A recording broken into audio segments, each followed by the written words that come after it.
Today we want to talk about sprites and how they are handled in Unity. A sprite is a 2D asset created from a bitmap image like a JPEG or a PNG. To import them into Unity, of course, they're just like any other asset. We can just drag them from the File Explorer into our asset window, and here I've made a sprite folder. Let's take this card back one.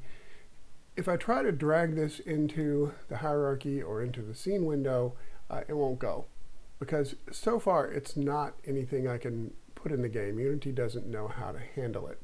So I need to tell Unity that this particular texture is a sprite, and I do that in the inspector by picking texture type and choosing Sprite 2D in UI.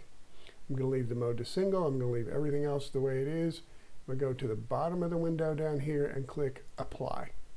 So now you'll see this little arrow appears next to the sprite, and I can drag it into the scene and use it just like any other 2D object.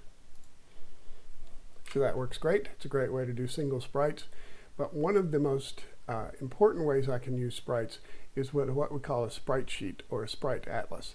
And this is an image file that has a number of images or sub-images in the same file. So in this case, I had this little character. What I want to do is still change the sprite type to 2D in UI, but I'm also going to change the sprite mode from single to multiple. All right, and then to separate all these, I'm going to first of all apply, and don't worry if you try to do this without applying, it will prompt you. And I'm going to click on the sprite editor right here. And that brings up this sprite editor window, and what I want to do is use the slice function, and for this, I'm going to go ahead and leave the type as automatic. Automatic works pretty well, especially with regular shapes like this and a transparent background. I tell it to slice. And now you can see as I select things that each of these individual pictures has been subdivided into an image of its own. And you might be able to see that little blue circle there. That's the pivot point. You notice we had pivot at the center. It still says pivot at the center. This is basically the point around which this will rotate. So I can move that around if I need to, but that's fine like it is. We're going to go ahead and apply this. And then when we close the sprite editor window, we'll see again I have the same little arrow, but now I have all of these specific individual images. These work really handy with animations, and we'll see how we can animate those in a future episode. But right now, suffice to say, we can pull one. Oh, that's just very, very small. We can pull one into the scene. If I zoom in enough to see it, there it is. I can pull in another, and they're game objects just like any other. Now, the other kind of sprite sheet that we often will see is instead of a lot of frames of an individual character doing different things, it's pieces of a character. So if I go ahead and change this again to a sprite, 2D in UI, change the mode to multiple, and this time if I click the sprite editor, it will tell me they're unapplied settings, so I go ahead and apply those. And now I see what I have is a number of different pieces.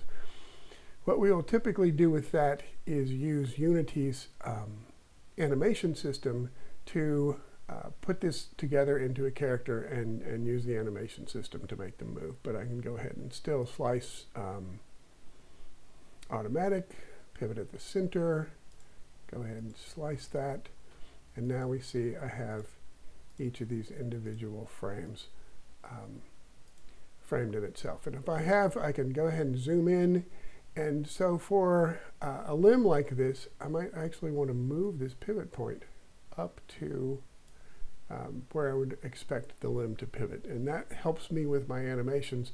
So now that when I get in here and rotate this piece, it's going to be rotating around that point. The last thing I think we can show you, let me go ahead and apply this, is a situation where the sprites may not be as easy to slice as otherwise. Automatic may not work, so we go ahead, sprite, multiple, apply, open the editor, And in this case, I don't have a transparent background. I have a green background. So what I want to do is slice this, not automatically, but and not by cell size, but by cell count. And I know I have 13 columns because there are 13 playing cards. I have 4 rows. And I also happen to know that these are offset by 30 pixels, and there are 30 pixels of padding around each image. So once I slice this and go ahead and look, I can see that I've got a nice tight slice around the cards. I can apply that, close the sprite editor, and now I can pull any of these cards. And again, the cards are much larger, so I can pull any of these cards into the scene and use them. So we'll see how to use these sprites in the animation system a little later, but this should help you import your textures and get your sprites into your game.